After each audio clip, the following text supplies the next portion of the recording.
Assalamualaikum warahmatullahi wabarakatuh. Saya Wandarah Pujiastanto dari Teknik Informatika Universitas Pancasakti Bekasi. Di sini saya akan mereview jurnal ya terkait dengan sistematika, bagian-bagiannya seperti apa, terkait dengan UAS Bahasa Indonesia dengan dosen pengampu Ibu Akma Warnida.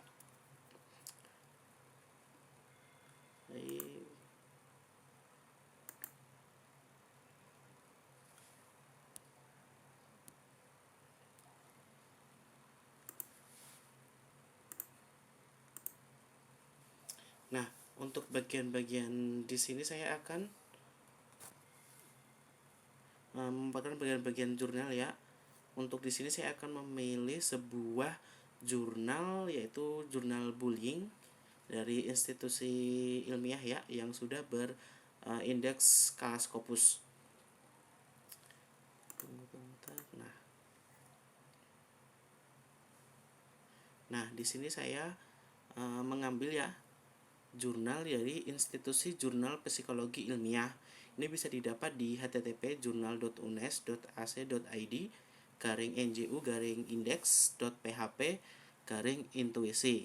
Nah, ini sudah terindeks Scopus ini dengan nomor DOAJ 25412965. Nah, sebelum kita melakukan review terkait bagian-bagian jurnal, saya akan mereview bagian sebenarnya tuh jurnal itu terdiri dari apa saja sih. Sebelum membuat jurnal itu apa yang harus disiapkan. Untuk jurnal sendiri itu ada 3 bagian. Yang pertama itu bagian kepala, bagian batang tubuh, kemudian yang terakhir adalah bagian kaki.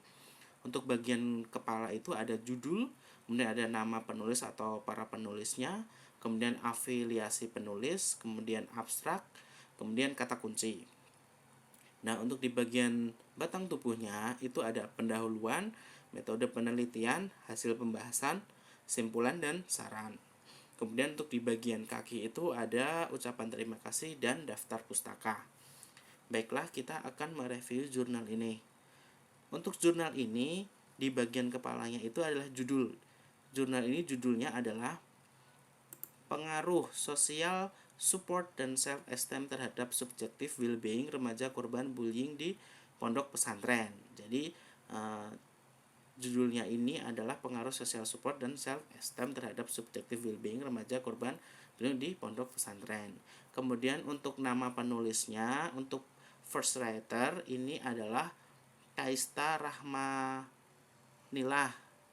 Nah, untuk yang co-writernya itu adalah Endi Tiara Yuli Pratiwi, kemudian Fitriyanti Herlinda Sari. Nah, untuk afiliasi penulisnya itu mereka berasal dari Fakultas Psikologi Universitas Persada Indonesia YAI. Nah, untuk abstrak tersendiri biasanya di jurnal sudah ada tulisannya. Biasanya ada 2 ya, yaitu berbahasa Indonesia dan berbahasa Inggris. Nah, ini abstrak ya. Abstraknya ini adalah bullying merupakan bentuk perilaku agresif yang mungkin sering ditemui di lingkungan sekolah atau pondok pesantren. Nah, ini di sini adalah abstraknya. Nah, kemudian untuk kata kunci biasanya setelah abstrak atau kalau nggak berada di samping. Nah, sini sudah ada keywordnya. Nih, keywordnya ini adalah terkait dengan social support, self-esteem, dan subjective well-being. Ini adalah kata kuncinya. Kemudian kita masuk ke batang tubuh. Nah, di batang tubuh itu tadi saya sudah jelaskan ada pendahuluan, metode penelitian, dan hasil pembahasan, simpulan, dan saran. Untuk yang pertama itu adalah pendahuluan. Nah, ini diceritakan ini.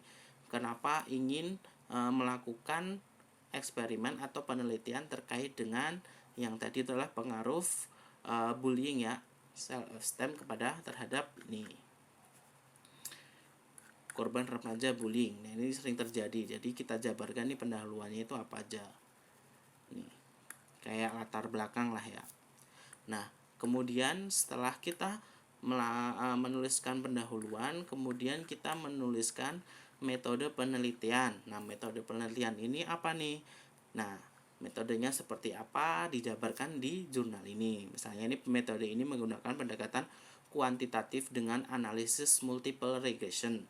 Penulis menentukan sampel berdasarkan individunya sesuai dengan kriteria yang telah ditentukan oleh penulis.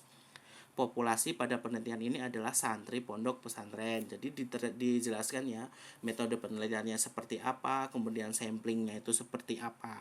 Jadi dijelaskan di sini. Nah, setelah metode penelitiannya ini sudah dijelaskan, nah kita langsung menuliskan hasil dan pembahasan. Hasil dan pembahasannya itu seperti apa? Misalnya yang didapat ini adalah proporsi varian dari subjective well-being yang dijelaskan oleh semua independent variable adalah 22,6%. Sedangkan 77,4% sisanya dipengaruhi oleh variabel lain di luar penelitian.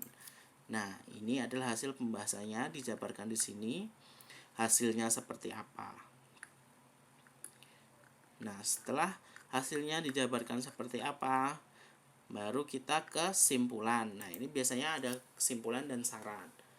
Nah, ini misalnya berdasarkan data yang diperoleh. Nah, ini adalah kata-kata kuncinya ini di simpulan, yaitu berdasarkan data yang diperoleh dari apa? Itu biasanya.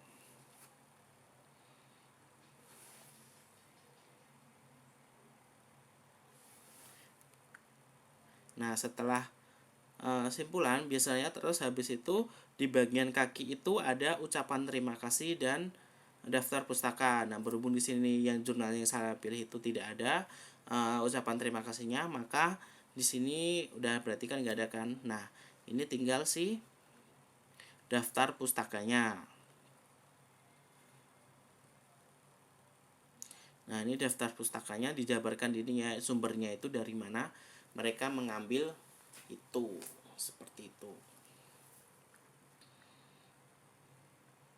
Nah, sudah dijabarkan.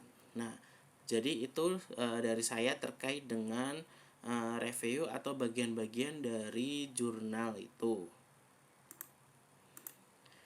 Nah, mungkin dari saya itu aja terkait dengan bagian-bagian jurnal. Untuk kesimpulannya seperti tadi ya, jadi sistematika jurnal itu ada bagian kepala, batang tubuh, dan bagian kaki. Untuk bagian kepala itu ada judul, nama penulis, afiliasi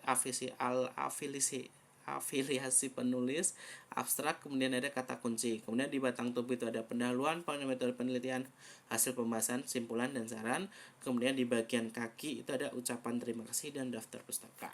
Mungkin itu saja dari saya Wandara Pujiastanto dari Teknik Informatika Universitas Pancasakti Bekasi. Terima kasih.